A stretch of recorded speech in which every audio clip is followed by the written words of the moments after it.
কিয়ামতের আগে আল্লাহ তাআলা ইলম উঠিয়ে নেবেন। ইলম না উঠিয়ে নেওয়া পর্যন্ত কিয়ামত সংগঠিত হবে না। ছোটবেলায় আমরাও গল্প শুনতাম, কিয়ামতের আগে কোরআন হাদিস উঠায় নিয়ে যাওয়া হবে। মানুষেরা খুব চটকদার আর মজার মজার গল্প বলতো। গল্পটা একটু শোনাই আপনাদের, মনে হয় অনেক ওয়াজ মাহফিলেও এমন বলতো যে কিয়ামতের আগে কোরআন হাদিস আল্লাহ উঠায় নিয়ে যাবে। কেমনে উঠাবে? বলে একদিন ফজরের নামাজের সময় ইমাম নামাজের জন্য দাঁড়াবে, তাকবীরে তাহরিমা আল্লাহু আকবার দিয়া হাতটা বাঁধবে, সানা পাঠ করবে, আউযু বিল্লাহ বিসমিল্লাহ পাঠ করবে, এরপরে পড়বে সূরা ফাতিহা, তাই না? কিন্তু আউযু বিল্লাহ বিসমিল্লাহ পড়বার পর ইমাম সাহেব আর সূরা ফাতিহা পড়তে পারবে না, থেমে যাবে, স্টপ হয়ে যাবে। স্বাভাবিকভাবে ইমাম যদি পড়া ভুলে যায়, পেছন থেকে মুক্তাদি স্মরণ করায় দেয়। অবস্থা এমন, ইমামও সূরা ফাতিহা ভুলে গেছে, পড়তে পারে না, পেছন দিকের মুসল্লিরাও সব ভুলে গেছে। এইবার ইমাম নামাজ ছাইড়া মসজিদের তাক থেকে কোরআনটা বের করবে, বের করে কোরআনের পাতা খুলবে সূরা ফাতিহা দেখার জন্য। কিন্তু পাতা উল্টায়া দেখবে কোরআনের সব পাতাগুলো সাদা হয়ে গেছে। সব পাতা কি হয়ে গেছে? সাদা হয়ে গেছে। সব হাদিস কোরআন এগুলো সব সাদা হয়ে যাবে। এই গল্প আমরা শুনতাম, কিন্তু নবীজি সাল্লাল্লাহু আলাইহি ওয়াসাল্লাম জানায় দেন, আল্লাহ তাআলা বান্দার অন্তর থেকে একত্রে ইলম উঠায় নেন না। তাহলে আল্লাহ তাআলা কিয়ামতের আগে ইলম কেমনে উঠায় নিবে? নবীজি বলেন, ওয়ালাকিন ইয়াকবিদুল ইলমা বিকবজিল উলামা, বরং আল্লাহ তাআলা আলেমদেরকে উঠিয়ে নেওয়ার মাধ্যমে আল্লাহ ইলম উঠায় নিবে। আমাদের সমকালীন সময়ে যেই আলেমরা দুনিয়া থেকে চলে গেছে, বিশেষ করে 2020 থেকে এই 25 পর্যন্ত, এই 20 সাল থেকে 25 সাল চলতেছে, এই 5 বছরে বাংলাদেশের শীর্ষস্থানীয় বুজুর্গ ওলামা হযরত কাছাকাছি সময়ে সবচেয়ে বেশি বিদায় নিছে। এর আগে তো গেছেই, এই সময়টাতে বেশি গেছে। এর আগে যারা গেছেন, শাইখুল হাদিস আল্লামা আজিজুল হক রহমাতুল্লাহি আলাইহি, খতিব উবাইদুল হক রহমাতুল্লাহি আলাইহি, মুফতি ফজলুল হক আমিনী রহমাতুল্লাহি আলাইহি, আহমদ শফি দামাত বরকাতুহুমুল আলিয়া, জুনাইদ বাবু নগরী রহমাতুল্লাহি আলাইহি, মুফতি আব্দুস সালাম চটগামী রহমাতুল্লাহি আলাইহি। এইরকম একের পর এক দেশ বিখ্যাত জগৎ বিখ্যাত আলেমদের কথা বলা যাবে। এই আলেমরা দুনিয়া থেকে চলে গেছে, বলে শাইখুল হাদিস গেছে, কিন্তু ওনার মতো পরিপূর্ণ ব্যক্তিত্ব সম্পন্ন একজন মানুষ নাই। আহমদ শফি চলে গেছে, চেয়ার শূন্য, জায়গা শূন্য, বলে ওনার মতো আহমদ শফি আর নাই। জুনাইদ বাবুনগরী চলে গেছে, বলে ওনার স্থান পূর্ণ করার মতো আরেকজন জুনাইদ বাবুনগরী নাই। জুনাইদ বাবুনগরীর ইলমি বুঝ, আহমদ শফি রহমাতুল্লাহি আলাইহির ইলমি বুঝ, শাইখুল হাদিস রহমাতুল্লাহি আলাইহির ইলমি বুঝ যতটা, বলে এখনকার সময়ে ওনাদের মতো বুঝওয়ালা আলেম আছে নাকি? আমি যে আয়াতখানা আপনাদের খেদমতে তিলাওয়াত করেছি, এবার আরো ভালো আছে না? শুনেন তো, সুন্দর আছে। গাড়ি কি ভালো আর দামি হইলে হইব? চালাইতে যদি না পারে, কোটি টাকার গাড়ি দিলে ও রাস্তা না, খালের মধ্যে যাবে। আর যদি ড্রাইভার পাকা হয়, 5 গিয়ারের গাড়ির যদি 4টা গিয়ার নষ্ট হয়, ও একটা দিয়ে চালায় ঢাকা চলে যাবে। এজন্য জিনিস ভালো আছে, কিন্তু পাইলট ভালো না, ওর নড়াচড়া দেখে আমি বুঝে গেছি। তো যে আয়াতখানা আপনাদের খেদমতে তিলাওয়াত করেছি, এই আয়াতের মধ্যে আল্লাহ সুবহানাহু ওয়া তাআলা গায়েব সম্পৃক্ত গুরুত্বপূর্ণ 5টি বিষয়ের কথা উল্লেখ করেছেন। কয়টি বিষয়? 5টি বিষয়। এই 5টি বিষয়কে কোরআনুল কারীমের অন্য আরেক আয়াতে মাফাতিহুল গায়েব, অদৃশ্যের বা গায়েবের চাবিসমূহ হিসাবে অভিহিত করা হয়েছে। মুফাসসিরিনে কেরাম বলেন, পৃথিবীতে যত গায়েব সম্পৃক্ত বিষয় আছে সবগুলো কোনো না কোনোভাবে এই 5টি বিষয়ের সাথে সম্পৃক্ত। সর্বপ্রথম আল্লাহ তাআলা গায়েব সম্পৃক্ত যেই বিষয়টার কথা বলেছেন সেটা হলো কিয়ামত সংগঠিত কখন হবে। প্রথমত আমরা সকলে কিয়ামত হবে এই ব্যাপারে সবাই বিশ্বাস করি। জোরে বলেন, করি। কিয়ামত হলো আখিরাতের গুরুত্বপূর্ণ একটি অংশ। ছোটবেলায় আমরা যখন মক্তবে গেছি, মক্তবে ছুটি হওয়ার 10-15 মিনিট আগে কোরআন শরীফ পড়ুক, কায়দা পড়ুক, সিপারা আমপারা যা পড়ে পড়ুক, ছুটি দেওয়ার 10-15 মিনিট আগে সবাইকে একসাথে বসায়া কিছু জিনিস আমাদের ওই সময় মুখস্থ করানো হতো। যেমন নামাজের জন্য যে জিনিসগুলো লাগবে, সূরা ফাতিহা সহ 4-5টা সূরা, এরপরে আত্তাহিয়াতু, দুরুদ শরীফ, দোয়া মাসুরা, এগুলো সহ কিছু কালিমা আমাদেরকে মুখস্থ করানো হতো। এর মধ্যে একটা কালিমার নাম ঈমানে মুফাসসাল। ঈমানে মুফাসসাল আমরা সকলে সমস্বরে আওয়াজ দিয়ে মজায় মজায় পড়তাম ওই সময়। যদিও ওই সময় এই পড়াগুলোর গভীরতা, তাৎপর্য, সারমর্ম অনুধাবন করার মতো যোগ্যতা আমাদের ছিল না, বয়স কম। কিন্তু ওই ভাঙা ঘরে, মসজিদে, মক্তবে যেগুলো আমরা পড়েছি ওইগুলোই হলো আমাদের দুনিয়া আখিরাতের সফলতার সবচাইতে গুরুত্বপূর্ণ বিষয়। ছুটি হওয়ার আগে আমরা পড়তাম আমানতু বিল্লাহি ওয়া মালাইকাতিহি ওয়া কুতুবিহি ওয়া রুসুলিহি ওয়াল ইয়াউমিল আখিরি ওয়াল কদরি খাইরিহি ওয়া শাররিহি মিনাল্লাহি তাআলা ওয়াল বা'সি বা'দাল মাউত। 7টি কালিমার ব্যাপারে আমরা ঈমান আনার স্বীকৃতি দিতাম। আমরা বলতাম আমানতু বিল্লাহ, আমি ঈমান এনেছি আল্লাহ তাআলার উপর, ওয়া মালাইকাতিহি, ঈমান এনেছি তার ফেরেশতাগণের উপর, ওয়া কুতুবিহি, কিতাব সমূহের উপর, ওয়া রুসুলিহি, রাসূলগণের উপর, ওয়াল ইয়াউমিল আখিরি, পরকালের উপর। 6 নম্বরে বলতাম অল কদরি খাইরিহি ওয়া শাররিহি মিনাল্লাহি তাআলা, যে ঈমান আনলাম তাকদীরের ভালো মন্দ সব আল্লাহর তরফ থেকেই হয়। ওয়াল বা'সি বা'দাল মাউত, ঈমান এনেছি মৃত্যুর পরে পুনরুজ্জীবিত হওয়ার পর। 7টি কালিমা আমরা ঘোষণা দিতাম এগুলোর উপরে ঈমান আনার। এগুলো হলো ঈমানের ভিত্তি। এগুলো কিসের ভিত্তি? জোরে কোন? ঈমানের ভিত্তি। হাদিসের মধ্যে আসছে 6টা, এই জায়গায় পড়িত 7টা। এর মধ্যে 2টা হলো এমন 2 in 1, একের মধ্যে 2।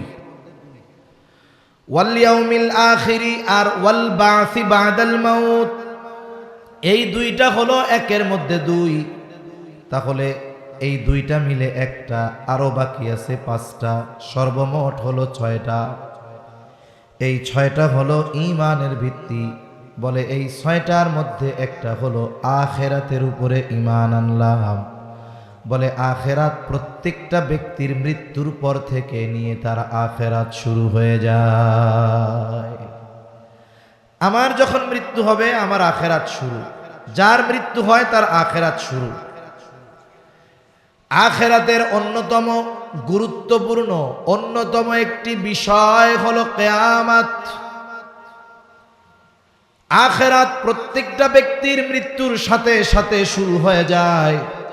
আর কিয়ামত যেটাকে আমরা বুঝি, যেই দিন আকাশ খসে পড়বে, পাহাড়গুলো তুলোর ন্যায় উঠতে থাকবে, গোটা পৃথিবী ধ্বংস হয়ে যাবে, ওই দিনটাকে আমরা বলি কিয়ামতের দিন। ওই কিয়ামত সংগঠিত হবে। বলেন তো এ ব্যাপারে কোনো সন্দেহ আছে নাকি? কিয়ামতের উপরে ঈমান আনতে হবে, কারণ কোন ব্যক্তি যদি আখিরাত সম্পৃক্ত কোনো বিষয়ের উপরে অবিশ্বাস বা মিথ্যা প্রতিপন্ন করে, আখিরাতের সাথে সম্পৃক্ত বিষয়, যেমন কেউ যদি জান্নাত অস্বীকার করে, কেউ যদি জাহান্নাম অস্বীকার করে, কেউ যদি মিজান অস্বীকার করে, কেউ যদি কিয়ামত অস্বীকার করে, মরার পরে আবার জীবিত হতে হবে এটা যদি অস্বীকার করে, এক কথায় আখিরাত সম্পৃক্ত কোনো একটি বিষয়ে যদি অস্বীকার করে সে বেঈমান, কোনো সন্দেহ নাই। তাহলে আখিরাতের অন্যতম একটি গুরুত্বপূর্ণ বিষয় হলো কিয়ামত। এটা সংগঠিত হবে আর ওই দিন মানুষকে আল্লাহ তাআলা দুনিয়ার কাজের পূর্ণ প্রতিদান দিবে। তবে হ্যাঁ, এই কিয়ামত কখন সংগঠিত হবে, আসমান কখন খসে পড়বে, ইসরাফিল আলাইহিস সালাম সিংহায় কখন ফুৎকার দিবে, এই সময়ের খবর, এই সময়ের জ্ঞান দুনিয়ার কারো কাছে নাই, একজনের কাছে আছে। তিনি কে? আল্লাহর কাছে এই খবর আছে, ইলম আছে, আর কারো কাছে নাই। কিয়ামত কখন সংগঠিত হবে এই খবর, এই ইলম নবীজিরও নাই। জিবরাইল আলাইহিস সালাম ওহীর বাহক, তিনিও জানেন না কিয়ামত কখন সংগঠিত হবে। এজন্য আল্লাহ জানায় দেন, ইন্নাল্লাহা ইনদাহু ইলমুস সাআহ, আল্লাহ তাআলার কাছেই কিয়ামতের ইলম। আমাদের দেশে কিছু ভাই আছে যারা নবীজিকে মোহাব্বত করতে করতে এমন এক পর্যায়ে চলে যায় যে আল্লাহর সমকক্ষ হিসাবে দাঁড় করায় দেয়। ওই ভাইগুলো নবীজিকেও আলিমুল গায়েব বলে, আর যারা নবীজিকে আলিমুল গায়েব বলে না, ওই ভাইগুলো তাদেরকে নবীর দুশ্মন বলে গালি দেয়। আছে না নাই বলেন? আছে। অথচ কিয়ামত সংগঠিত কখন হবে নবীজি জানেন না। একটা প্রসিদ্ধ হাদিস আছে, হাদিসকে বলা হয় হাদিসে জিবরিল, আর এক নাম হলো উম্মুস সুন্নাহ। লম্বা হাদিস। জিবরাইল আলাইহিস সালাম মানবাকৃতিতে সাহাবায়ে কেরামকে দ্বীনের মৌলিক বিষয়গুলো শিক্ষা দেওয়ার জন্য নবীজির কাছে আসছেন। অনেকগুলো প্রশ্ন করেছেন, ইসলাম কি, ঈমান কি, ইহসান কি। এই ধারাবাহিকতায় জিবরাইল আলাইহিস সালাম মানবাকৃতিতে নবীজির সামনে হাঁটুর সাথে হাঁটু লাগায় বসা, জিজ্ঞাসা করতেছে কিয়ামত কখন হবে। নবীজি সাল্লাল্লাহু আলাইহি ওয়াসাল্লাম জবাব দিলেন, মাল মাসউলু আনহা বিআ'লামা মিনাস সাইল। নবীজি জানা দিলেন, মাল মাসউলু আনহা বিআ'লামা মিনাস সাইল, এই ব্যাপারে যাকে জিজ্ঞাসা করা হয়েছে তিনি জিজ্ঞাসা করনেওয়ালার চাইতে বেশি জানেন না। নবীজি তো তারে চিনছে যে এই যে ফেরেশতা জিবরাইল আলাইহিস সালাম, তার মানে জিবরাইল আলাইহিস সালামও জানেন না, নবীজিও জানেন না যে কিয়ামত কখন সংগঠিত হবে। তবে কিয়ামতের কিছু আলামতের কথা নবীজি সাল্লাল্লাহু আলাইহি ওয়াসাল্লাম আমাদেরকে জানায় দিয়েছেন।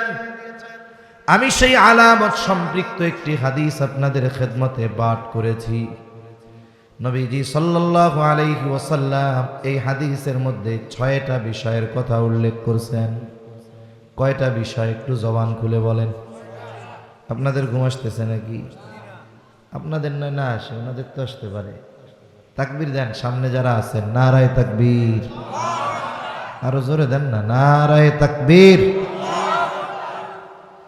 আওয়াজ ডাইন বাম থেকে আসছে, সামনে থেকে কমই আইছে মনে হয়। এবার সামনে যারা আছেন আপনারা কিছু বলেন না, আপনারা একটু তাকবীর দেন, নারায়ে তাকবীর। এইবার মনে হয়েছে যে আওয়াজ একটু হয়েছে মনে হয়। 6টা বিষয়ের কথা নবীজি এই হাদিসের মধ্যে বলছেন। ক্বালা রাসূলুল্লাহি সাল্লাল্লাহু আলাইহি ওয়াসাল্লাম, লা তাকুমুস সাআতু হাত্তা ইউকবাদাল ইলম।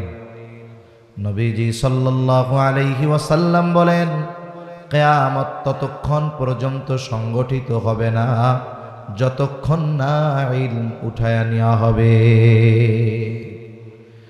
তার মানে কিয়ামতের আগে আল্লাহ তাআলা ইলম উঠিয়ে নেবেন। ইলম না উঠিয়ে নেওয়া পর্যন্ত কিয়ামত সংগঠিত হবে না। ছোটবেলায় আমরাও গল্প শুনতাম, কিয়ামতের আগে কোরআন হাদিস উঠায় নিয়ে যাওয়া হবে। মানুষেরা খুব চটকদার আর মজার মজার গল্প বলতো। গল্পটা একটু শোনাই আপনাদের, মনে হয় অনেক ওয়াজ মাহফিলেও এমন বলতো যে কিয়ামতের আগে কোরআন হাদিস আল্লাহ উঠায় নিয়ে যাবে। কেমনে উঠাবে? বলে একদিন ফজরের নামাজের সময় ইমাম নামাজের জন্য দাঁড়াবে, তাকবীরে তাহরিমা আল্লাহু আকবার দিয়া হাতটা বাঁধবে, সানা পাঠ করবে, আউযু বিল্লাহ বিসমিল্লাহ পাঠ করবে, এরপরে পড়বে সূরা ফাতিহা, তাই না? কিন্তু আউযু বিল্লাহ বিসমিল্লাহ পড়বার পর ইমাম সাহেব আর সূরা ফাতিহা পড়তে পারবে না, থেমে যাবে, স্টপ হয়ে যাবে। স্বাভাবিকভাবে ইমাম যদি পড়া ভুলে যায়, পেছন থেকে মুক্তাদি স্মরণ করায় দেয়। অবস্থা এমন, ইমামও সূরা ফাতিহা ভুলে গেছে, পড়তে পারে না, পেছন দিকের মুসল্লিরাও সব ভুলে গেছে। এইবার ইমাম নামাজ ছাইড়া মসজিদের তাক থেকে কোরআনটা বের করবে, বের করে কোরআনের পাতা খুলবে সূরা ফাতিহা দেখার জন্য। কিন্তু পাতা উল্টায়া দেখবে কোরআনের সব পাতাগুলো সাদা হয়ে গেছে। সব পাতা কি হয়ে গেছে? সাদা হয়ে গেছে। সব হাদিস কোরআন এগুলো সব সাদা হয়ে যাবে। এই গল্প আমরা শুনতাম, কিন্তু নবীজি সাল্লাল্লাহু আলাইহি ওয়াসাল্লাম জানায় দেন, আল্লাহ তাআলা বান্দার অন্তর থেকে একত্রে ইলম উঠায় নেন না। তাহলে আল্লাহ তাআলা কিয়ামতের আগে ইলম কেমনে উঠায় নিবে? নবীজি বলেন, ওয়ালাকিন ইয়াকবিদুল ইলমা বিকবজিল উলামা, বরং আল্লাহ তাআলা আলেমদেরকে উঠিয়ে নেওয়ার মাধ্যমে আল্লাহ ইলম উঠায় নিবে। আমাদের সমকালীন সময়ে যেই আলেমরা দুনিয়া থেকে চলে গেছে, বিশেষ করে 2020 থেকে 25 পর্যন্ত, এই 20 সাল থেকে 25 সাল চলতেছে, এই 5 বছরে বাংলাদেশের শীর্ষস্থানীয় বুজুর্গ ওলামা হযরত কাছাকাছি সময়ে সবচেয়ে বেশি বিদায় নিছে। এর আগে তো গেছেই, এই সময়টাতে বেশি গেছে। এর আগে যারা গেছেন, শাইখুল হাদিস আল্লামা আজিজুল হক রহমাতুল্লাহি আলাইহি, খতিব উবাইদুল হক রহমাতুল্লাহি আলাইহি, মুফতি ফজলুল হক আমিনী রহমাতুল্লাহি আলাইহি, আহমদ শফি দামাত বরকাতুহুমুল আলিয়া, জুনাইদ বাবু নগরী রহমাতুল্লাহি আলাইহি, মুফতি আব্দুস সালাম চটগামী রহমাতুল্লাহি আলাইহি। এইরকম একের পর এক দেশ বিখ্যাত জগৎ বিখ্যাত আলেমদের কথা বলা যাবে। এই আলেমরা দুনিয়া থেকে চলে গেছে, বলে শাইখুল হাদিস গেছে, কিন্তু ওনার মতো পরিপূর্ণ ব্যক্তিত্ব সম্পন্ন একজন মানুষ নাই। আহমদ শফি চলে গেছে, চেয়ার শূন্য, জায়গা শূন্য, বলে ওনার মতো আহমদ শফি আর নাই। জুনাইদ বাবুনগরী চলে গেছে, বলে ওনার স্থান পূর্ণ করার মতো আরেকজন জুনাইদ বাবুনগরী নাই। জুনাইদ বাবুনগরীর ইলমি বুঝ, আহমদ শফি রহমাতুল্লাহি আলাইহির ইলমি বুঝ, শাইখুল হাদিস রহমাতুল্লাহি আলাইহির ইলমি বুঝ যতটা, বলে এখনকার সময়ে ওনাদের মতো বুঝওয়ালা আলেম আছে নাকি? এইভাবে আলেমদের নিয়ে যাওয়ার মাধ্যমে, তাদের মৃত্যুর মাধ্যমে দুনিয়া থেকে আল্লাহ তাআলা ইলম উঠায় নিয়ে যাবে। এরপরে কি হবে? বলে মানুষেরা জাহেলদেরকে তাদের নেতা বানাবে। যে কোনো প্রয়োজনে মাসলা মাসাইল ওই জাহেল মূর্খদের কাছে জিজ্ঞাসা করবে, ওই জাহেল ফতোয়া দিবে, ওই ফতোয়ার অনুসরণ করবে যারা, তারাও পথভ্রষ্ট হবে, আর ওই জাহেল নিজেও পথভ্রষ্ট হবে। এজন্য কিয়ামতের আগে ইলম উঠে যাবে। তবে উঠবে কেমনে? আল্লাহ তাআলা আলেমদেরকে উঠিয়ে নিয়ে যাওয়ার মাধ্যমে আল্লাহ তাআলা ইলম উঠায় নিবে। তখন কি হবে? বলে তখন ইসলাম হবে এক আনুষ্ঠানিকতা, আর কোরআন শুধু লেখায় থাকবে, বাস্তবিক জীবনে কোরআনের আমল থাকবে।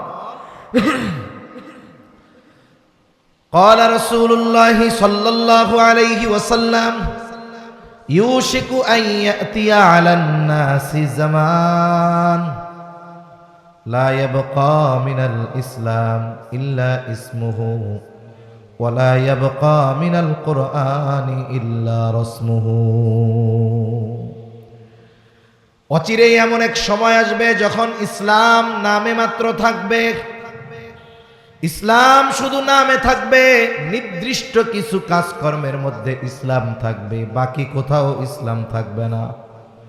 না ইসলাম থাকবে মানুষের ব্যক্তিগত জীবনে, না পারিবারিক জীবনে, না সামাজিক জীবনে, না অর্থনৈতিক জীবনে, না রাষ্ট্রীয় জীবনে, বলে ইসলাম কোথাও থাকবে না। একেবারে যা থাকবে নামকাওয়াস্তে থাকবে। নামকাওয়াস্তে নিজেদের মুসলমান পরিচয় দিব ঠিক, কিন্তু প্রকৃত পক্ষে মুসলমানিত্ব থাকবে না।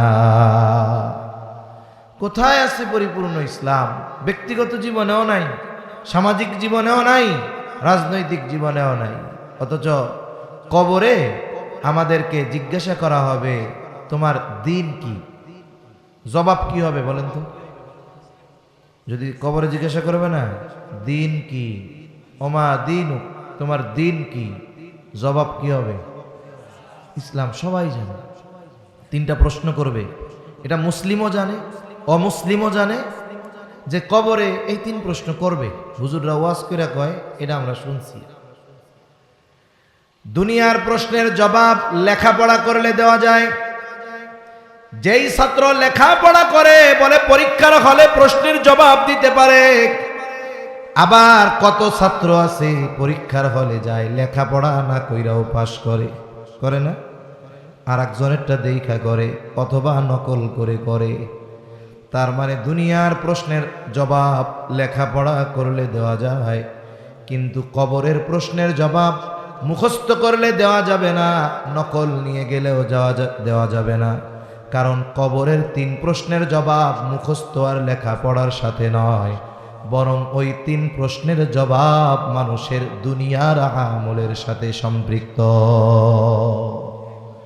যে ব্যক্তি দুনিয়ায় ইসলাম পরিপূর্ণ মেনে চলবে, সে যদি বধিরও হয়, বধির কানে শুনে না, আপনাদের এলাকায় কি কয়? বয়রা, বয়রা। এ যদি বয়রাও হয়, জীবনে কোনোদিন কানে শুনে নাই যে কবরে এই তিন প্রশ্ন করা হবে, কিন্তু ইশারা ইঙ্গিত দিয়া ওরে বোঝানো হয়েছে ইসলাম মতো চলতে হবে। ও এখন ইসলাম মতো চলে, পরিপূর্ণ জীবনে চেষ্টা করে ইসলাম মেনে চলার। ও শোনেও নাই কবরে ওই প্রশ্ন করা হবে। কবরে গেছে, এইবার তারে ওই প্রশ্ন করছে, ও সুন্দর মতো জবাব দিবে, আমার দিন হলো ইসলাম। কিন্তু যারা ইসলাম মানে নাই, ইসলামের বিরুদ্ধাচরণ করেছে, ইসলামকে একটা আনুষ্ঠানিকতায় রূপান্তর করেছে, এই মানুষগুলো নকল নিয়ে গেলেও কবরে জবাব দিতে পারবে। এজন্য মনে রাখতে হবে, কবরের জবাব এটা হলো আলমে বরজখে আমার অবস্থা কি হবে, এই প্রশ্নের উত্তরের উপরে নির্ভর করতেছে। আখেরাতের প্রথম ঘাঁটি তো কবর, পরবর্তীতে কি হবে সেটা তো পরের হিসাব, কিন্তু এই দীর্ঘকাল যে আলমে বরজখে থাকতে হবে, ওই জায়গায় কেমন আমার জন্য ব্যবস্থাপনা, এটা নির্ভর করে এই তিন প্রশ্নের উপরে। এই জন্য আমরা আমাদের জীবনকে ইসলামের আলোকে সাজাবো, বলেন ইনশাআল্লাহ। আল্লাহ তৌফিক দান করেন। এখন ইসলাম কোথায় আছে? যেমন সামাজিকভাবে ইসলাম নাই, বিবাহের অনুষ্ঠানে ইসলাম আছে নাই, একেবারে শুরু থেকে নিয়ে শেষ পর্যন্ত সব অমুসলিমদের কালচার। 2-3 মিনিট খালি মুসলমানদের কালচার থাকে। কি থাকে? মসজিদ থেকে হুজুর রে কয়, হুজুর ফোন দিলে আসবেন, এর আগে আইসেন কেন? ও পরিবেশ আপনার না হুজুর। এরপরে হুজুর রে কোনো মতে 2 মিনিটের জন্য ডাক দিয়া কয়েক সেকেন্ডের মধ্যে ইজাব কবুল কমপ্লিট। বিবাহ পড়াইতে কি 5 ঘন্টা লাগে নাকি? 2 মিনিটে খতম। 2 মিনিট পরে হুজুর কয়, আপনি হুজুর রে কয়, আপনি যান গা, এই পরিবেশ আপনার না হুজুর, চলে যান, চলে যান। তার মানে গোটা বিবাহ অনুষ্ঠানের মধ্যে ওই 2 মিনিট আছে মোটামুটি ইসলামের আলোকে করে। ওইটাও যদি হুজুর ছাড়া চালানো যাইতো, চালানো শুরু করে দিত। তাহলে ইসলাম পরিপূর্ণভাবে আমাদের অনুসরণ করতে হবে, ব্যক্তি থেকে রাষ্ট্র পর্যন্ত সব জায়গায় ইসলাম আমাদের দরকার। ব্যক্তি জীবনের জন্য আমার দায়বদ্ধতা আছে, রাষ্ট্রীয় জীবনে ইসলাম প্রতিষ্ঠার জন্য কতটুকু প্রচেষ্টা করলাম, এটার ব্যাপারেও আল্লাহর দরবারে জবাবদিহিতার কাঠগড়ায় দাঁড়াতে হবে। ওই যে কোরআন থাকবে, শুধু লেখায় থাকবে, কোরআনগুলো তাকে থাকবে, বলে মানুষ মরে গেলে চতুর্দিকে পড়বে। তারা মনে করে কোরআন হলো তাকে তুলে রাখার জিনিস, এটা মানুষ মরলেই পড়তে হয়। কিন্তু আল্লাহ তাআলা কোরআনুল কারীমকে মুমিনদের জন্য গাইড বানায়ছেন, পথপ্রদর্শক হিসাবে আল্লাহ তাআলা দিয়েছেন। আর কোরআনুল কারীম আর সুন্নাহ হলো ঈমানদারদের মূল সংবিধান। কোরআনের তিলাওয়াত আছে সুললিত কণ্ঠে, কত পরিশ্রম করে তিলাওয়াত করে কারীরা। আল্লাহ রাসূল সাল্লাল্লাহু আলাইহি ওয়াসাল্লাম বলেন, শেষ জামানায় তীরের মতো কোরআন পড়বে। একটা অক্ষরের উচ্চারণ শুদ্ধ করার জন্য দিনের পর দিন কাটায় দেবে। আয়না দিয়া জিহ্বা দেখবে, ঠোঁট দেখবে, মুখ দেখবে, উচ্চারণ করতে গিয়ে কপাল ঘুষায় নাকি এগুলা দেখবে। কিন্তু এগুলো সব জান না, এগুলো সব কি? ওটা শুনতে মজা লাগে, হৃদয় পর্যন্ত পৌঁছায় না, বাস্তবিক জীবনে আমল হয় না। তা কথা অন্যদিকে চলে যাচ্ছে। নবীজি সাল্লাল্লাহু আলাইহি ওয়াসাল্লাম বলেন, লা তাকুমুস সাআতু হাত্তা ইউকবাদাল ইলম। কিয়ামত ততক্ষণ পর্যন্ত সংগঠিত হবে না যতক্ষণ না আল্লাহ তাআলা ইলম উঠায় না নিবেন। তার মানে কিয়ামতের আগে ইলম উঠায় নেওয়া হবে। আর ইলম কিভাবে আল্লাহ উঠায় নিবেন? আলেমদেরকে উঠিয়ে নিয়ে যাওয়ার মাধ্যমে। এই জন্য পৃথিবীর জমিনে যত আলেম বেশি বেশি থাকবে, হক্কানি উলামায়ে কেরামের পদাচারণা যত বেশি থাকবে, আমাদের থেকে কিয়ামত তত দূরে থাকবে। আর এই আলেমগুলোর কারখানা হলো মাদ্রাসাগুলো। এজন্য উলামায়ে কেরামের প্রতি মুহাব্বতের সাথে সাথে মাদ্রাসাগুলোর প্রতি আমাদের আন্তরিক ভালোবাসা মুহাব্বত থাকা দরকার। 2 নাম্বার, নবীজি সাল্লাল্লাহু আলাইহি ওয়াসাল্লাম বলেন, ওয়া তাকসুরাজ জালাজিলু। কিয়ামতের আগে জালজালা বেড়ে যাবে। জালজালা তথা ভূমিকম্প, এটা জমিনের জন্য একটা স্থলের একটা মুসিবত, বিপর্যয়।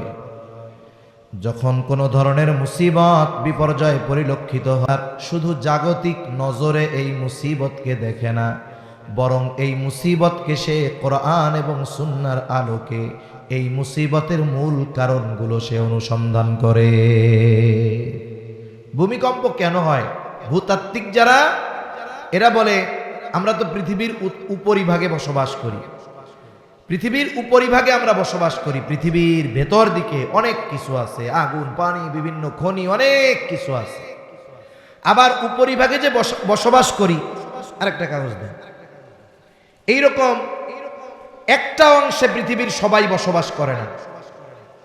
পৃথিবীর বিভিন্ন মহাদেশ এক একটা প্লেটের উপরে, এক একটা অংশের উপরে।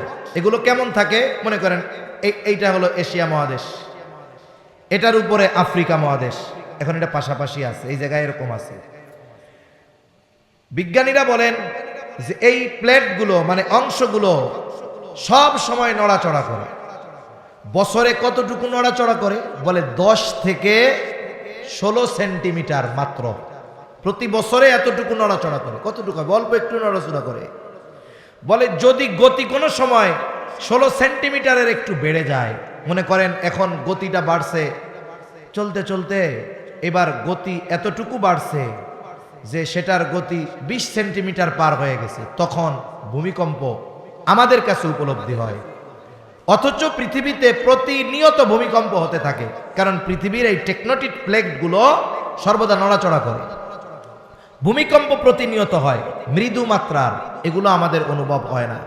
কিন্তু যখন একটু নড়াচড়া বেশি হয়, তখন কি হয়? বেশি কাঁপে, আর তখন উঁচু উঁচু ইমারতগুলো পড়ে যায়, ভেঙে যায়।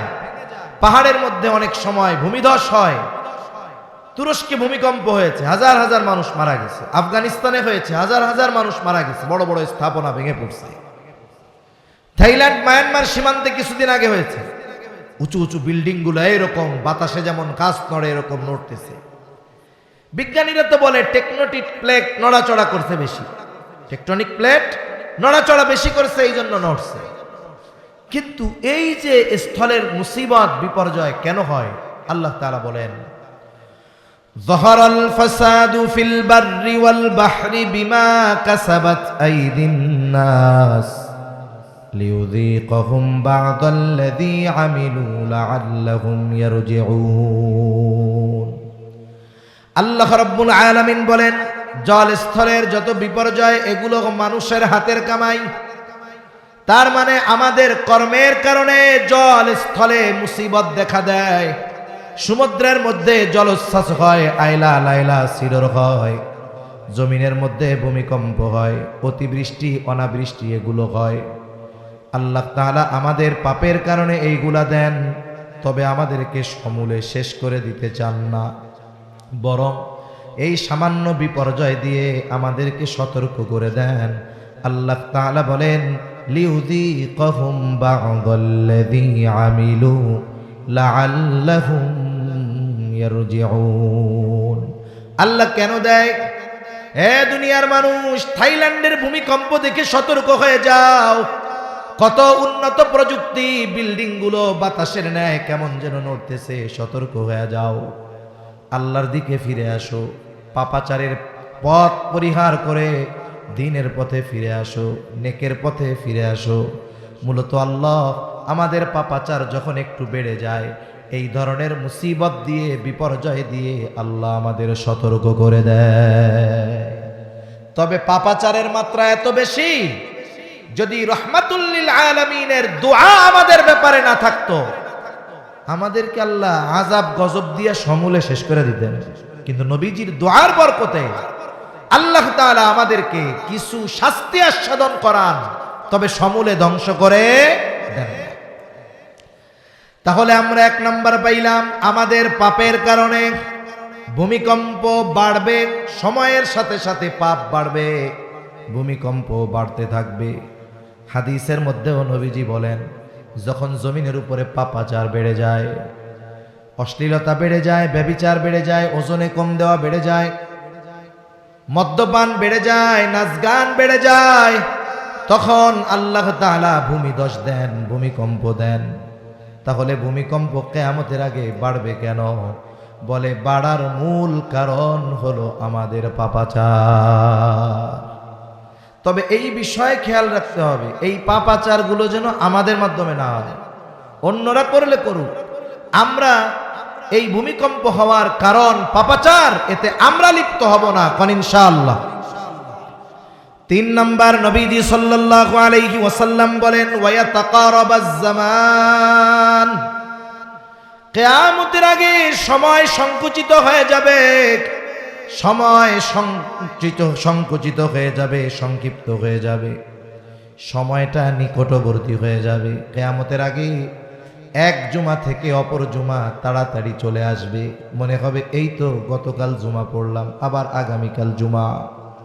আর এক হাদিসের মধ্যে আসছে কিয়ামতের আগে যুগ মনে হবে বছরের মতো, বছরকে মনে হবে মাসের মতো, মাসকে মনে হবে সপ্তাহের মতো, সপ্তাহকে মনে হবে দিনের মতো, দিনকে মনে হবে ঘন্টার মতো, ঘন্টাকে মনে হবে সেকেন্ডের মতো। সময় নিকটবর্তী হয়ে যাবে, এক জুমা থেকে এক জুমার দূরত্ব কেমন যেন কমে যাবে। মুফাসসিরিন মুহাদ্দিসিন কেরাম বলেন এর দ্বারা কিয়ামতের আগে সময় থেকে বরকত উঠে যাবে, হায়াতের বরকত উঠে যাবে। জাস্টিস মুফতি তকি উসমানী দামাত বারাকাতুহুমুল আলিয়া সময়ের মূল্যায়ন সম্পর্কে বয়ান করতে গিয়ে বলেছেন, সময় হলো এমন এক জিনিস, ব্যক্তির কর্মের উপরে নির্ভর করে সময় প্রশস্ত হবে নাকি সংকুচিত হবে। কোন মানুষ যদি সময়কে ভালো কাজে অতিবাহিত করে, তাহলে তার সময়ের মধ্যে আল্লাহ তাআলা বরকত দিবে। কাপটা গ্লাস আছে, সময় যদি কেউ ভালো কাজে অতিবাহিত করে, সময়ের মধ্যে আল্লাহ কি দিবে? বরকত দিবে। আপনারা আরেকবার তাকবীর দেন, ঘুম আসতেছে মনে হয়। নারায়ে তাকবীর, আরো জোরে নারায়ে তাকবীর। একটু হাত দুইটা একটু নাড়া দেন তো, এরকম একটু নাড়া দেন, ব্যায়াম ট্যাম করে। হ্যাঁ, সজাগ আছেন তো? মাশাআল্লাহ, বেশি সময় কষ্ট দিব না। তাহলে সময় প্রসারিত হয় কিসের মাধ্যমে? ভালো কাজের মাধ্যমে। ভালো কাজ করতে গেলে মনে হবে যে অনেক সময় লাগতেছে, কিন্তু কেউ যদি অহেতুক কাজে লিপ্ত হয় দেখবেন সময় খুব তাড়াতাড়ি চলে যায়। এখন ভালো কাজে সময় যে লম্বা হয়, আমি একটা উদাহরণ দেই।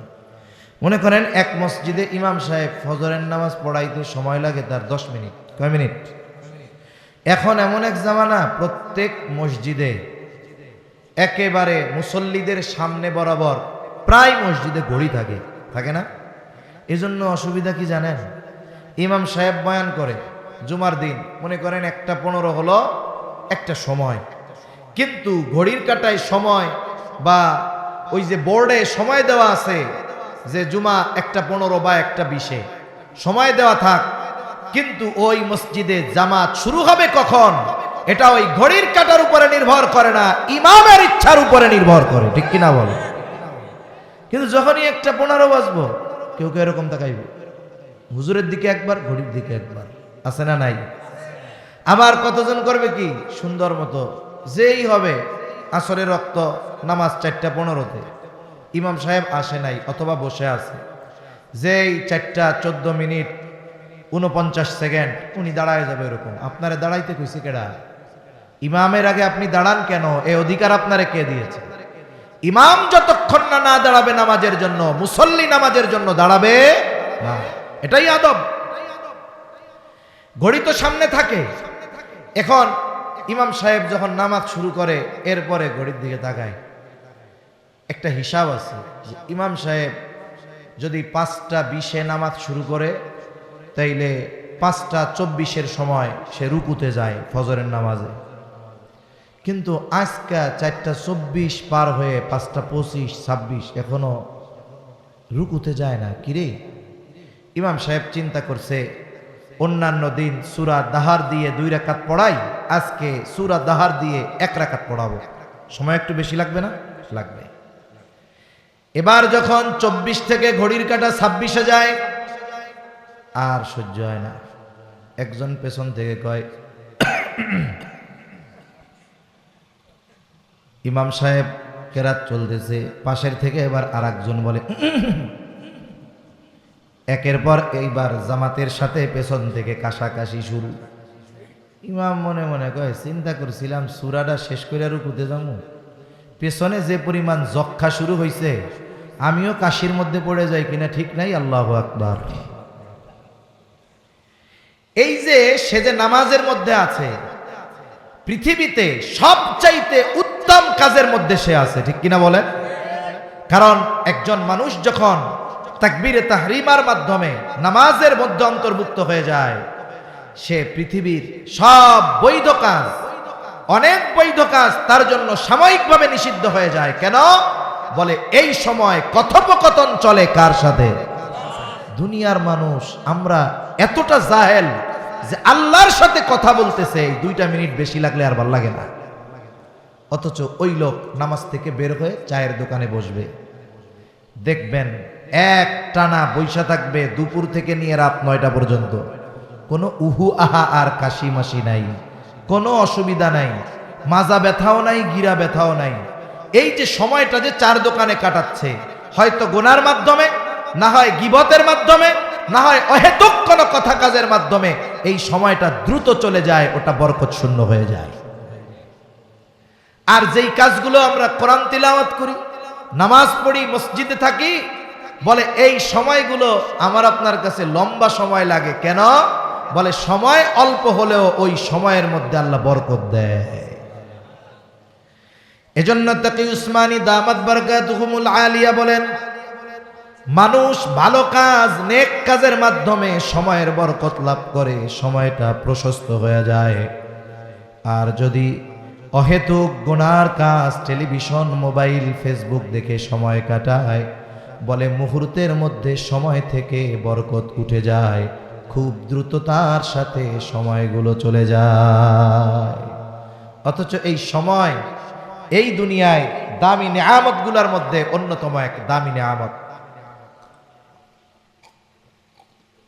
সময়ের কত দাম, হায়াতের কত দাম, এটা বুঝতে পারবো যখন মারা যাব। তখন দুনিয়াতে যেই মানুষগুলো এই হায়াত তথা সময়ের কদর করে নাই, মূল্যায়ন করে নাই, এরাও মারা যাওয়ার পর সময়ের মূল্য বুঝতে পারবে, কিন্তু তখন কিছু করার আছে? জোরে বলেন, তখন কিছু করার থাকবে? থাকবে। আল্লাহ তাআলা কোরআনুল কারীমের মধ্যে বলেন, وَأَنفِقُوا مِمَّا رَزَقْنَاكُم مِّن قَبْلِ أَن يَأْتِيَ أَحَدَكُمُ الْمَوْتُ। আল্লাহ তাআলা বলেন, তোমাদেরকে যেই রিজিক দেওয়া হয়েছে মৃত্যু আসার পূর্বে তা থেকে তোমরা ব্যয় করো, দান সাদকা করো। যদিও এই জায়গায় শুধু একটা আমলের আদেশ, কিন্তু মুফাসসিরিন ইকরাম বলেন উদ্দেশ্য হলো মৃত্যু আসার আগে তোমরা সৎ কর্ম করো, নেক কর্ম করো, ভালো কাজ করো। যেই লোকগুলো আল্লাহ তাআলার এই প্রত্যাদেশ অনুযায়ী দুনিয়ার হায়াত অতিবাহিত করে নাই, ওই লোকটা যখন মৃত্যু হয়ে যাবে, মৃত্যুর পরে যে মাইয়াত মুর্দা, এটা কিন্তু কথা বলে, কিন্তু আমরা শুনতে পারি না। যদি নেককার হয় তাইলে সে বলে, আমারে তাড়াতাড়ি গোসল দিয়া আমার আসল গন্তব্যে দিয়া সব। এখন এই যে মাইয়াত যে কথা বলে, এই কথার আওয়াজ যদি মানুষেরা শুনতে পাইতো, নবীজি বলেন তাহলে মানুষেরা ভয়ে লাশ গোসল দাফন দেওয়া বন্ধ করে দিত। ও কথা বলে, আমরা না শুনলেও শুনে কে? এখন ওই মানুষগুলো যারা দুনিয়ার হায়াতে ভালো কাজ করে নাই, দান সদকা করে নাই, চার দোকানে বৈশা আড্ডা মাইরা সময় কাটায় দিছে, ওই মানুষগুলো মরার পরে কথা বলবে। কি কথা বলবে? আল্লাহ তাআলা সেটা বলেন। কি বলবে তারা? ফায়াকুল রাব্বি লাউলা আখখারতানি ইলা আজালিন করিব। ও তখন আকুতি মিনতির সাথে আল্লাহর কাছে বলবে, ও আমার রব, আমাকে কিছু সময়ের জন্য অবকাশ দেন, আবার একটু দুনিয়ায় যাওয়ার সুযোগ দেন। লাউলা আখখারতানি ইলা আজালিন করিব, যদি আমাকে একটু সামান্য সময়ের জন্য অবকাশ দেওয়া হতো, আবার একটু যদি দুনিয়ায় যাইতে দিতেন, আল্লাহ কি করতা? বলে ফাসাদ্দাকা ওয়া আকুম মিনাস সালিহিন, আপনি আমাকে যেই সম্পদ দিয়েছিলেন তা থেকে আমি অকাতরে দান করতাম, এত বেশি নেক কর্ম করতাম যে সৎ কর্মশীলদের অন্তর্ভুক্ত হয়ে যেতাম। আফসোস করে খালি বলবে আল্লাহর কাছে, যদি একটু যাইতে দিতেন দুনিয়ায় আল্লাহ, তাইলে আমি দান সদকা করতাম, ভালো মানুষ হয়ে যাইতাম। এটা বলবে কোন সময়? কোন সময়? মরার পর। ও বুঝতে পারছে দুনিয়ার সামান্য সময়ের দাম কত, এই জন্য বলবে একটু অবকাশ যদি দিতেন তাইলে যাইয়া নেক কাজ করতাম, সৎকর্মশীলদের অন্তর্ভুক্ত হয়ে যাইতাম। আমরা যারা সময়ের ওই রকম নষ্ট করি, আমরাও মরার পরে বুঝতে পারবো। কিন্তু যতই আবেগ নিয়ে আল্লাহর কাছে কই, এক সেকেন্ডের জন্য আল্লাহ আবার দুনিয়ায় আসতে দিবে? তাহলে এই হায়াতের জন্য মরার পরে আফসোস করবে মাইয়াত। তার মানে তার জীবনের অন্যতম দামি এক সম্পদ হলো এই হায়াত। এটাকে যদি আমরা পাপের কাজের মাধ্যমে, অহেতুক মজলিসের মাধ্যমে বরকত শূন্য করে ফেলি, এটা আমাদের জন্য বড় দুর্ভাগ্যের বিষয়। এই জন্য সময়গুলো নেক কাজে অতিবাহিত করব। কোন ইনশাআল্লাহ। অরিজিনাল ইনশাআল্লাহ কইছেন তো? বাংলাদেশে ইনশাআল্লাহ হলো নার বদলে কয়। কথা বুঝেননি? নার বদলে বলে। এসএসসি পরীক্ষা শেষ হয়েছে, 3 মাস পরে রেজাল্ট দিবে, কোনো কামকাজ নাই পোলাবানের। দিনভর খেলা বেড়ায় আর আত্মীয় স্বজনের বাড়ি বেড়ায়। এখন এক এলাকায় তাবলিগ জামাতের সাথী ভাইয়েরা গেছে। একজনে কানে কানে গিয়া জামাতের আমির সাহেবের কইছে, ওই যে মাঠে কয়েকটা পোলাবান খেলতেছে দেখছেন, এরা সব কয়টা ম্যাট্রিক পরীক্ষা দিছে, আগামী 3 মাস এরা ফুলফিল অরিজিনাল বেকার, এইগুলার ধৈর্য তাবলিগে নেওয়া যায় কিনা। এখন ওরা তো বল খেলতেছে, যার যে কাম এই খোঁজ পাইয়া সুন্দর মতো ওরা মাঠের মধ্যে গিয়ে হাজির। একজনকে ধরছে, পরীক্ষা দিছ? হ্যাঁ। কোনো কাজ আছে? না। এবার তার তাশকিল করা শুরু করছে। কাজ যেহেতু নাই, সময় আল্লাহ দিয়েছেন, সময়ের হিসাব আল্লাহ নিবে, তা এই সময়টাকে আমরা একটু আল্লাহর রাস্তায় কোরবানি করি। আল্লাহর রাস্তায় শুধু টাকা পয়সা কোরবানি করতে হয় না, শুধু জান আর মাল কোরবানি করলে হয় না, বলে সাথে সাথে এই হায়াত থেকে কিছু সময় আল্লাহর রাস্তায় কোরবানি করতে হয়। তা যেহেতু কোনো ব্যস্ততা নাই, আপনি মুসলমান ঘরের সন্তান, এক কাজ করেন, তাহলে আজকে সন্ধ্যার পরে আমাদের ওইখানে তালিম হবে, ওইখানে আপনি আসেন আর এক চিল্লার জন্য নিয়ত করেন। ও ছেলেটা ভালো মানুষ, ও চিন্তা করতেছে আমি তো যাব না। মুখের উপরে কি বলা যায় যে না না আমি যাইতে যেতে পারব না? বলা যায়। আবার চিন্তা করে যদি বলি যে যাব তাহলে তো ধরা খেয়ে গেলাম। এখন তার উত্তরের অপেক্ষায় দাঁড়ায় আছে, খেলাও বন্ধ। পাশ থেকে কানে কানে একজন যায় কয় ইনশাআল্লাহ ক, নইলে কিন্তু আজকের খেলাধুলা শেষ। যা হবে সেটা পরে, তুই যাস না যাস পরের কথা, আগে ইনশাআল্লাহ কইয়া বাস। এই যে যে ইনশাআল্লাহ বলছে, আসলেই কি ইনশাআল্লাহ বলছে? এটা নার বদলে বলছে। অনেক সময় হয় না, আপনজন প্রিয়জন একজন একজনের কাছে একটা আবদার করছে, ভাই আপনি আমার এই কাজটা কইরা দিয়েন, আপনি তো পারবেন, আপনার তো এই জায়গায় করার মতো সুযোগ আছে। ও মনে মনে চিন্তা করে তোর কাম তো করুম না। আবার চিন্তা করে মুখের উপরে যদি না কই তাহলে তো কাজটা ভালো হবে না, ইনশাআল্লাহ করবো না। এরকম বলে কি বলে না? এই যে দেখেন, এত গুরুত্বপূর্ণ একটি শব্দ, এত গুরুত্বপূর্ণ একটি বাক্য, এটাকে আমরা ব্যবহার করে এটার ওজন আমরা কমায় ফেলতেছি। এজন্য অনেক সময় আমরা যদি কোনো কাউরে বলি, একেবারে দিল থেকেই বলি ইনশাআল্লাহ, তাই হুজুর সত্যি করে কন, হুজুর সত্যি করে কন, ইনশাআল্লাহ কয়েন না, সত্য করে কন। হায় হায় হায়, ইনশাআল্লাহ এর চাইতে ভবিষ্যতের বিষয়ে প্রতিশ্রুতি দেওয়ার শক্তিশালী বাক্য আর দুনিয়ায় নেই। নবীজিকে আল্লাহ তাআলা ইনশাআল্লাহ না বলার কারণে ওহী কিছুদিন আল্লাহ তাআলা বিলম্বে পাঠাইছেন, মূলত উম্মতকে শিক্ষা দেওয়া উদ্দেশ্য। ওহী আসলে জবাব দিবে। উনি বলছেন ঠিক আছে কালকে, ইনশাআল্লাহ বলেন নাই, এতে গুনাহ হয় নাই, সগীরা গুনাহ হয় নাই, এটাও চিন্তা করার সুযোগ নাই। কিছু ভাই তো আছে নবীদের ত্রুটি বিচ্যুতি হয়েছে এ কথাও বলে, সাহাবায়ে কেরামকে তারা সত্যের মাপকাঠি মানতে নারাজ। তারা এ কথা একেবারে স্পষ্টভাবে বলতে দ্বিধাদ্বন্দ্বের মধ্যে পড়ে না। তারা এ কথা স্পষ্ট বলে যে নবীদের সগীরা গুনাহ হয়েছে, নাউজুবিল্লাহ কয় না। এটা না বলার কারণে সগীরা গুনাহ হয় নাই, তবে ওহী বিলম্বে পাঠিয়েছেন কেন? ইনশাআল্লাহর গুরুত্বটা বোঝানোর জন্য।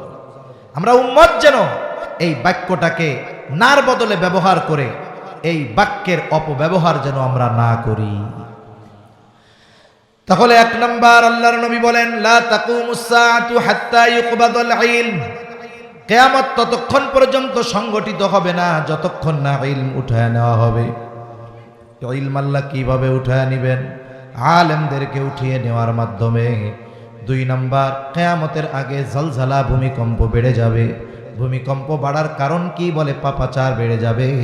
তিন নাম্বার, সময় বরকত শূন্য হয়ে যাবে, সময় নিকটবর্তী হয়ে যাবে। কেন? বলে সময়ের অপব্যবহার করার কারণে।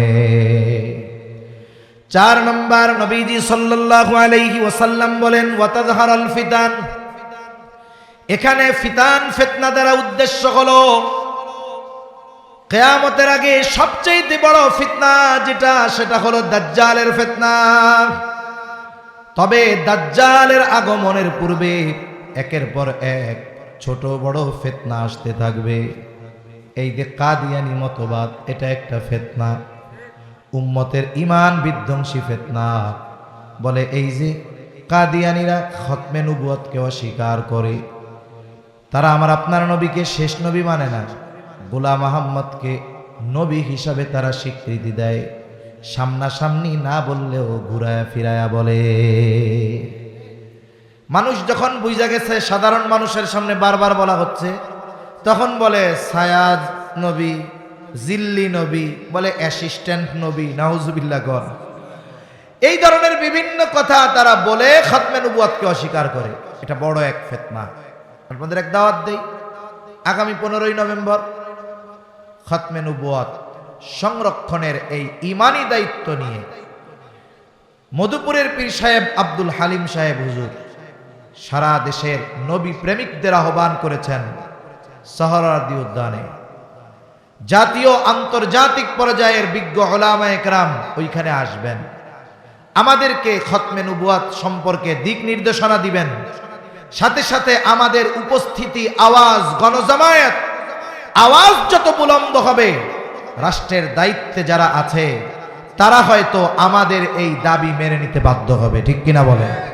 এজন্য আপনাদের দাওয়াত, ঈমানের দাবি, নবীর মুহাব্বতে আমরা যদি একটু হাজিরা দেই, আর এটা যদি আল্লাহর জন্য হয়, নবীর মুহাব্বতে হয়, আল্লাহ চাইলে এতটুকু যাওয়া কিয়ামতে আমার আপনার নাজাতের কারণ হতে পারে।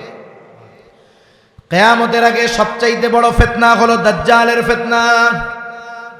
নবীজি সাল্লাল্লাহু আলাইহি ওয়াসাল্লাম উম্মতকে ফিতনা থেকে বাঁচার আমল শিখিয়ে দিয়েছেন। নবীজি জানায় দেন, জুমার দিন যারা সূরা কাহাফের আমল করবে, তিলাওয়াত করবে, আল্লাহ তাআলা তাদেরকে দাজ্জালের ফিতনা থেকে হেফাজত করবে। পুরা সূরা কাহাফ পড়া কষ্ট, মুখস্থ নাই, কমপক্ষে 10 আয়াত। প্রথম 10টা আয়াত আমি আমার জীবনে বেঁচে থাকার জন্য অক্সিজেনের যেমন প্রয়োজন, 5 মিনিট অক্সিজেন যদি না পাই মারা যাওয়া লাগবে। বেঁচে থাকার জন্য শ্বাস প্রশ্বাস যেমন জরুরি, সূরা কাহাফের আমল আমরা আমাদের জীবনের জন্য ওই রকম জরুরি বানায় নিব। প্রয়োজনে জুমার দিন পড়তে পারেন না, মুখস্থ নাই, চালু নাই, আপনি আপনার ইমাম সাহেবরে কন যে হুজুর জুমার পরে অথবা জুমার আগে আপনি আমাদেরকে এই সূরাটা তিলাওয়াত করে শোনান, আমরা শুনে শুনে বা দেখে দেখে এটাকে শুদ্ধ করি আর এটাই পড়ায় অভ্যস্ত হই, বারবার শুনতে শুনতে এটা চালু হয়ে যাবে, মুখস্থ হয়ে যাবে। এই আমল আমরা করব তো ইনশাআল্লাহ। বুজুর্গানে দিন বলেন, যেই আমল দাজ্জালের মতো মহা ফিতনা থেকে উম্মতকে হেফাজত করতে পারে, বলে সেই আমল আশা করা যায় দাজ্জাল আগমনের আগে যত ধরনের ফিতনার আগমন ঘটবে উম্মতকে সব ধরনের ফিতনা থেকে হেফাজত করবে। 5 নাম্বার, নবীজি সাল্লাল্লাহু আলাইহি ওয়াসাল্লাম বলেন, ওয়াতাকসুরাল হারাজ, কিয়ামতের আগে হত্যাকাণ্ড বেড়ে যাবে। সাহাবায়ে কেরাম নবীজি সাল্লাল্লাহু আলাইহি ওয়াসাল্লামকে বলল, ইয়া রাসূলুল্লাহ, আমরা তো প্রতি বছর হাজার হাজার মুশরিকদের হত্যা করি যুদ্ধের ময়দানে, এটা কি হারাজ? নবীজি বলেন, না, ওয়াহুয়াল কাতলুল কাতাল, এটা হলো পারস্পরিক হত্যাকাণ্ড। তার মানে এই হত্যাকাণ্ড মুমিন আর মুশরিকদের মধ্যে সংগঠিত হবে না, বরং এই হত্যাকাণ্ড মুমিনদের পরস্পরের মধ্যে সংগঠিত হবে। নবীজি বলেন, এক প্রতিবেশী অপর প্রতিবেশীকে হত্যা করবে, চাচা ভাতিজাকে, ভাতিজা চাচাকে হত্যা করবে, ভাই ভাইকে হত্যা করবে, এক মুমিন অপর মুমিনকে হত্যা করবে। বলে বর্তমান দুনিয়ায় প্রতিদিন কাফেরদের মাধ্যমে যত ইমানদারের মৃত্যু হয় তার চাইতে 10 গুণ বেশি মুসলমানের মৃত্যু হয় অপর মুসলমানের মাধ্যমে। গোটা পৃথিবীতে কথার কথা, যদি দৈনিক কাফেররা 100 মুসলমানকে মারে, তাহলে 1000 মুসলমান মরে অপর মুসলমানের হাতে। পারিবারিক, সামাজিক, রাজনৈতিক, জমি জমা সংক্রান্ত আধিপত্য বিস্তার নিয়ে প্রতিদিন গোটা পৃথিবীতে হাজার হাজার মুসলমান অপর আর এক মুসলমানের হাতে মৃত্যুবরণ করে। অথচ নবীজি সাল্লাল্লাহু আলাইহি ওয়াসাল্লাম বলেন, সিবাবুল মুমিনি ফুসুক ওয়া কিতালুহু কুফর, মুমিনকে গালি দেওয়া ফাসিকি, হত্যা করা কুফরি। একজন মুমিনকে গালি দেওয়া পাপ। এইখানে একজন মুমিন আর একজন মুমিনকে জাগতিক কারণে হত্যা করতে দ্বিধাদ্বন্দ্বের মধ্যে পড়ে না, এটা আফসোসের বিষয় আমাদের জন্য। অথচ একজন মুমিন আমার জবান এবং হাতের অনিষ্ট থেকে নিরাপদ থাকার কথা ছিল। মুসলমান মুখ দিয়া বললেই হবে না। আল্লাহ রাসূল সাল্লাল্লাহু আলাইহি ওয়াসাল্লাম বলেন, আল মুসলিমু মান সালিমাল মুসলিমুনা মিন লিসানিহি ওয়া ইয়াদিহি। নবীজি সাল্লাল্লাহু আলাইহি ওয়াসাল্লাম বলেন, প্রকৃত মুসলমান কে? বলে, প্রকৃত মুসলমান হলো সে যার জবান এবং হাতের অনিষ্ট থেকে অপর মুসলমান নিরাপদ থাকে। এখন দেখতে হবে আমার জবানের মাধ্যমে কোনো মুসলমান কষ্ট পায় কিনা, আমার কথার মাধ্যমে কষ্ট পায় কিনা, আমার হাতের মাধ্যমে, সেটা লেখনীতে হতে পারে, ফেসবুকে হতে পারে, কলম দিয়ে হতে পারে, হাত দিয়ে আঘাত করার দ্বারা হতে পারে, যে কোনো মুসলমান আমার কোনো আচরণে কষ্ট পায় কিনা। যদি আমার দ্বারা বিনা কারণে দ্বীনের স্বার্থ নাই এমন বিষয়ে যদি অপর মুসলমান আমার আপনার কথার দ্বারা, কাজের দ্বারা, হাতের দ্বারা কষ্ট পায়, বুঝতে হবে আমি আপনি গরু খাওয়া মুসলমান হয়েছি, প্রকৃত মুসলমান হতে পারি নাই। সেজন্য সাবধান। বিভিন্ন দল মতাদর্শ থাকবে, গ্রাম্য দ্বন্দ্ব থাকে, ঘরের মধ্যে দ্বন্দ্ব থাকে, বিভিন্ন দল উপদল দ্বন্দ্ব আছে না, মতাদর্শের পার্থক্য আছে। খবরদার, এইগুলোকে কেন্দ্র করে আমি আর এক মুসলমানের জন্য শত্রু হয়ে দাঁড়াবো না, কষ্টের কারণ হয়ে দাঁড়াবো না। কারণ মুসলমানের ভাই, একজন প্রকৃত মুসলমান তার ভাইয়ের গায়ে জাগতিক কারণে আঘাত করতে পারে।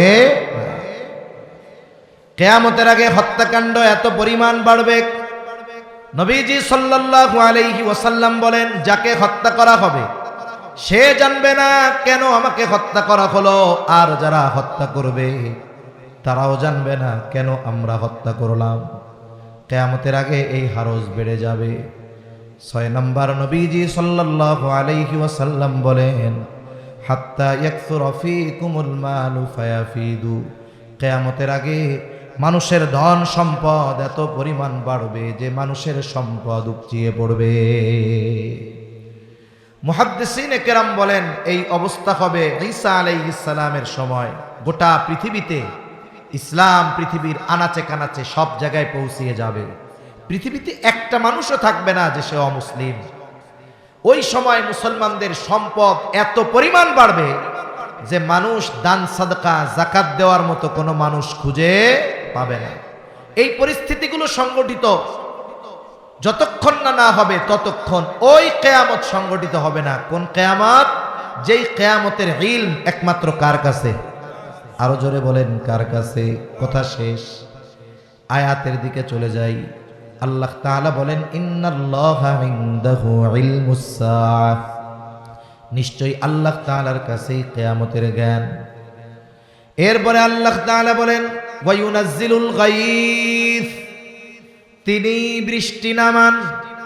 বৃষ্টি নামায় কে?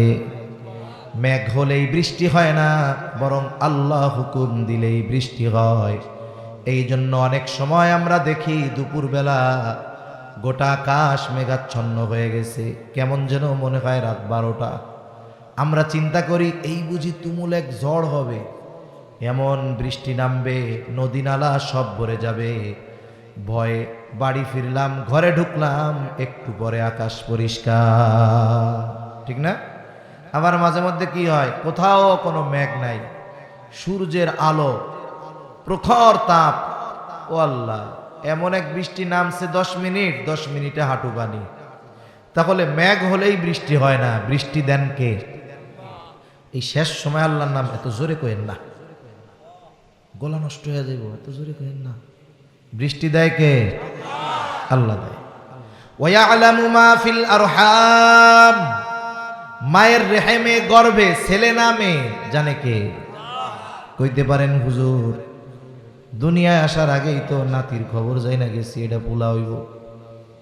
আমি বলি, জানছেন কখন? আল্লাহ যখন মায়ের গর্ভে আকৃতি দিয়েছে, কিন্তু ওই যে শুক্রকণা, শুক্রকীট যখন মায়ের রেহেমে গিয়েছিল, ওইটা একটা সন্তান হবে, একটা প্রাণ হবে, একটু পানি ছিল। এরপরে আল্লাহ তাআলা মায়ের থেকে চুষে চুষে নিয়ে ওই বিন্দু শুক্রকণাকে একটা রক্তপিণ্ডে তৈরি করেছেন। দুনিয়ার কোন বিজ্ঞান আছে ওই রক্তপিণ্ড রিসার্চ করে বলতে পারবে এটা ছেলে হবে না মেয়ে হবে? আছে? এরপরে আল্লাহ এটারে মাংস টুকরা বানাইছেন। কোন বিজ্ঞান আছে বলবে যে এই গোশতের টুকরাটা ছেলে হবে না মেয়ে হবে? কেউ পারবে না। 4 মাস পর আল্লাহ তাআলা আস্তে আস্তে এটারে গঠন দিয়েছে। যখন 5-6 মাস হয়েছে, এরপরে আল্ট্রাসোনোগ্রামের মাধ্যমে বলা যায় যে মায়ের গর্ভে ছেলে আছে না মেয়ে আছে। এছাড়াও মায়ের গর্ভে যেই সন্তান, এর ভাগ্যে কি আছে, হায়াত কতদিন, দুনিয়ার কেউ জানে? একমাত্র জানে কে? আল্লাহ জানে। এরপরে আল্লাহ তাআলা বলেন, ওমা তাদরি নাফসুম মাযা তাকসিবু গাদা। কেউ জানে না আগামীকাল সে কি উপার্জন করবে। হতে পারে আজকে যে ফকির কালকে সে ধনী, এখন যে ধনী আগামীকাল সে ফকির। ওই যে কবিতায় বলে, নদীর এপার ভাঙে ওপার গড়ে, এই তো নদীর খেলা, সকাল বেলার ধনীর তুই ফকির সন্ধ্যাবেলা। এজন্য মানুষ তার অবস্থার উপরে কখন কে দরিদ্র আছে ওর চিন্তা করার দরকার নাই যে হায় হায় কি হইব। হতে পারে আগামী দিন সকালবেলা সে কোটিপতি হয়ে যাবে। আর আজকে যে কোটিপতি আছে, অহংকার করার সুযোগ নাই, ক্ষমতার চেয়ারে আছে, অহংকার করার সুযোগ নাই। আগামীকাল হতে পারে রান্না করা প্লেটে খাবার তৈরি করা টেবিলে না খেয়ে পালানো লাগতে পারে। এই জন্য তৈরি থাকতে হবে। যখন দুর্দশায় থাকে সর্বোচ্চ হতাশ হওয়া যাবে না। যখন সুখ স্বাচ্ছন্দ্যে থাকে তখন অহংকারী হওয়া যাবে না। কেননা কেউ জানে না আগামীকাল তার কপালে কি আছে। এরপরে আল্লাহ তাআলা বলেন, ওয়ামা তাদরি নাফসুম বিআই আরদিন তামুত, কেউ জানে না কোন জমিনে তার মৃত্যু আছে। যখন কোথাও কারো মৃত্যু লেখা থাকে, হাদিসের মধ্যে আসছে আল্লাহ তাআলা ওই ব্যক্তির প্রয়োজন সৃষ্টি করে তাকে ওই জায়গায় নিয়ে যায়। এই পাঁচটি বিষয়কে বলা হয় গায়েবের চাবিসমূহ। এই পাঁচটি বিষয়ের ইলম একমাত্র যার কাছে, তিনি কে? আল্লাহ তাআলার কাছে। আল্লাহ তার কাছেই এই ইলমগুলো। এজন্য আমরা এই পরকালের ব্যাপারে, কিয়ামতের ব্যাপারে, এই বিষয়গুলোর ব্যাপারে দৃঢ় বিশ্বাসী হব। কেন? বলে কিয়ামতের ব্যাপারে যার যত বিশ্বাস গভীর, দুনিয়ার আমল কর্ম তার তত সুন্দর। আল্লাহ সুবহানাহু ওয়া তাআলা আমাদের সবাইকে কথাগুলো বুঝবার তৌফিক দান করেন। সকলে জবান খুলে বলি আমিন। ওয়া আখিরু দাওয়ানা আনিল হামদুলিল্লাহি রাব্বিল আলামিন।